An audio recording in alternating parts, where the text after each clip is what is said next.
Okey, tadi saya ada dapat ni, hentikan intimidasi terhadap suara wanita. Daripada PAS lah. Okey, ini bukan soal wanita ataupun lelaki.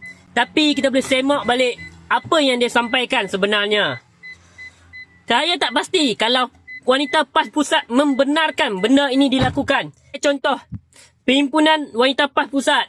Okey, babi-babi yang hadir, terima kasih. Babi-babi yang hadir, sila ambil duduk, tempat duduk. Terima kasih babi dari Marang yang hadir. Terima kasih babi daripada Pematang Poh yang hadir. Saya tak pasti kalau benda itu berlaku di PAS Pusat. Sebab tu dia merasakan benda ni tak ada apa-apa. Tapi bagi kita, mengkritik tiada masalah. Kerajaan hari ini terbuka. Tapi jangan salah guna ruang yang diberikan untuk mengkritik.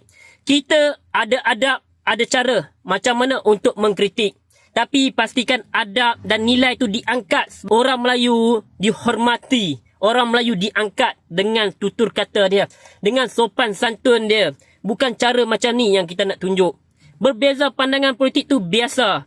Tapi nilai dan akhlak kita itu jadilah keutamaan. Mampui. Semua benda nak salahkan.